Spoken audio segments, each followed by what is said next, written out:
ધ્યાનમાં રાખવા જેવી કેટલીક મહત્વપૂર્ણ બાબતો. 1. લીલા મરચાંનું સેવન કરવાથી આંખોની રોશની વધે છે.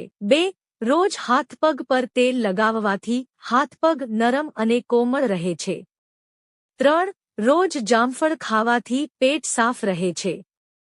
4. કાચા ગાજર ખાવાથી તમારા ચહેરા પર ચમક આવે છે. 5. બાફેલા ચણા ખાવાથી સ્મૃતિભ્રંશ થતો નથી. 6.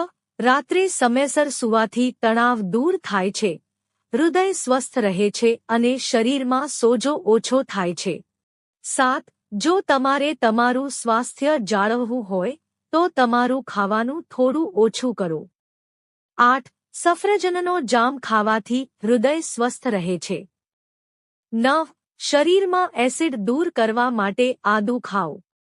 10. ખજૂરનું સેવન કરવાથી કમરના દુખાવામાં રાહત મળે છે. 11. સાંજ પછી તમારા ઘરને સાફ કરશો નહીં.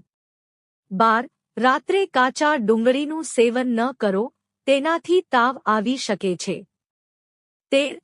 લાંબા સમય સુધી સૂવાથી શરીર નબળું પડે છે અને મેદસ્વીપણું પણ વધવા લાગે છે.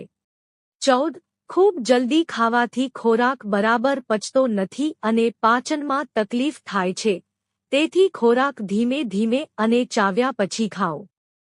15. ખુલ્લેઆમ હસવાથી હૃદયની કફ સાફ થઈ જાય છે. 16. ઓશિકા વગર સૂવાથી પીઠ મજબૂત રહે છે અને પીઠનો દુખાવો થતો નથી. 17. અંગૂઠા પર તેલની માલિશ કરવાથી આંખોની રોશની વધે છે. 18. કોબીના પાન સલાડમાં ચાવવાથી પેશાબમાં મદદ મળે છે. 19. ઉકાળેલા ચોખાના પાણીથી ચહેરાને થોડા દિવસો સુધી ધોવાથી ચહેરાનો કાળો રંગ સાફ થઈ જશે અને કરચલીઓ અને પડછાયા પણ દૂર થશે. 20. ચા પીધા પછી પાણી બિલકુલ ન પીવો, તે તમારા દાંતને નુકસાન કરે છે. 21. જે લોકો ઊભા થઈને વાળ ઓળવાથી તેમની ઉંમર ઝડપથી વધે છે કારણ કે તે માનવ મગજને અસર કરે છે. 22. જે લોકો વધારે વિચારે છે અને ખૂબ ટેન્શન લે છે તેમના ચહેરા પર કરચલીઓ દેખાવા લાગે છે. 23. જો તમને વારંવાર પેશાબ થતો હોય તો પેથાને શરબત સાથે ખાઓ, તેનાથી તમને ઘણો ફાયદો થશે. 24. જે લોકોમાં શુગરનું પ્રમાણ વધુ હોય તેમણે કોઈપણ ફળનો રસ ન પીવો. 25.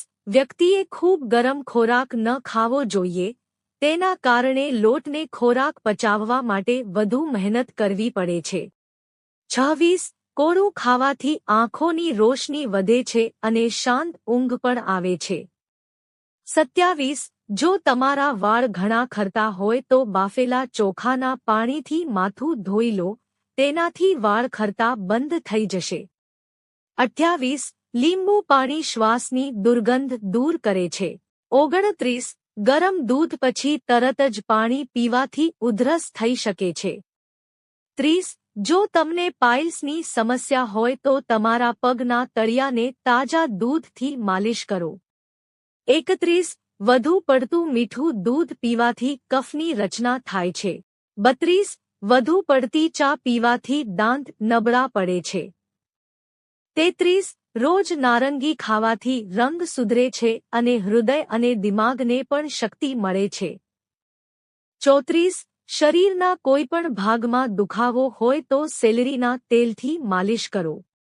35. ભાત ખાધા પછી દૂધ ન પીવો, અપચો થઈ શકે છે. 36. જમ્યા પછી 1 ચમચી વરિયાળી ખાવાથી આંખોની રોશની વધે છે. 37. મીઠું અને સરસવના તેલના મિશ્રણથી દાંત સાફ કરવાથી દાંત ચમકે છે. 38. ઝીણા સમારેલા લીંબુને ફ્રીજમાં રાખવાથી કોઈપણ પ્રકારની દુર્ગંધ આવતી નથી. 39. મેથીની ભાજી ખાવાથી માથાનો દુખાવો દૂર થાય છે. 40. દાંત તૂટે તો તે જગ્યાએ ટામેટાનો રસ લગાવવાથી આરામ મળે છે. 41. રોજ ખાલી પેટ મેથીના દાણા ખાવાથી સ્થૂળતા નથી થતી. 42. રોજ સવારે સ્નાન કરવાથી શરીર પર ખંજવાળ આવતી નથી. 43. ખાલી પેટ ચા પીવાથી ગેસ બનવાની સમસ્યા થાય છે. 44. જો તમને શરીરમાં નબળાઈની સમસ્યા હોય તો ખજૂરનું દૂધ પીવાનું શરૂ કરો, તેનાથી માંસપેશીઓ અને શરીરને શક્તિ મળે છે અને શરીર મજબૂત બને છે. 45. ચહેરા પર ગુલાબની પાંખડી લગાવવાથી ચહેરો કોમળ અને કોમળ રહે છે. 46. ભરપૂર માત્રામાં કેલ્શિયમ હોય છે જે ન માત્ર હાડકાને મજબૂત બનાવે છે પરંતુ સ્નાયુઓના દુખાવામાં પણ રાહત આપે છે. 47. સાંજના સમયે ડુંગળીનું સેવન કરવાથી પાઇલ્સની સમસ્યા થઈ શકે છે. 48. જે મહિલાઓની ઉંમર 40 થી 45ની વચ્ચે છે તેઓએ તેમના આહારમાં બીટરૂટનો સમાવેશ કરવો જ જોઈએ. 49. જે લોકો ઠંડુ ખોરાક ખાય છે તેઓનું વજન ઝડપથી વધે છે. 50. જો આપણે રાત્રે ભાત ખાઈએ તો આપણને ઊંઘ ન આવવાની સમસ્યા થઈ શકે છે. 51. ગુલાબના ફૂલના પાન ચાવવાથી એનિમિયા દૂર થાય છે. 52. તમારા મોંમાં પાણી ભરીને નહાવાની આદત બનાવો, આ તમને શરદી અને ઉધરસથી બચાવશે. 53. ફળો વગેરે ખાધા પછી તરત ન ખાવા જોઈએ, તેનાથી લીવરને નુકસાન થાય છે. 54. જે લોકોની પાચનશક્તિ નબળી હોય તેમણે કેળા ન ખાવા જોઈએ. 55. મોટાભાગના ઘરોમાં લોકો સવારના નાસ્તામાં બ્રેડ અને બટર જેવી વસ્તુઓનું સેવન કરે છે. આ વસ્તુઓથી બાળકોના શરીરને પોષણ મળતું નથી. તેના માટે તમે ઇડલી બનાવી શકો છો, તમે તેમને ડોસા, ઉપમા અને પોહા આપી શકો છો. આનાથી તેમનું શરીર આખો દિવસ ઉર્જાવાન રહેશે. 56. કેટલીક સ્ત્રીઓને સાંજનું ભોજન બનાવ્યા પછી પાન ન ધોવાની આદત હોય છે. આ બીજાનું અપમાન કરવા સમાન ગણાય છે. સાંજનું ભોજન બનાવ્યા પછી પાન હંમેશા ધોવા જોઈએ. 57. જે લોકોને ભૂલી જવાની સમસ્યા હોય તેમણે દરરોજ 3 થી 4 ચમચી દ્રાક્ષનો રસ પીવો, તેનાથી ભૂલવાની સમસ્યા દૂર થાય છે. 58. અખરોટના તેલથી માલિશ કરવાથી હાથપગમાં ખેંચાણ દૂર થાય છે. 59. સોપારીના પાનનો રસ કાઢીને તેને દેશી ઘી સાથે ભેળવીને ચાંદા પર લગાવવાથી આરામ મળે.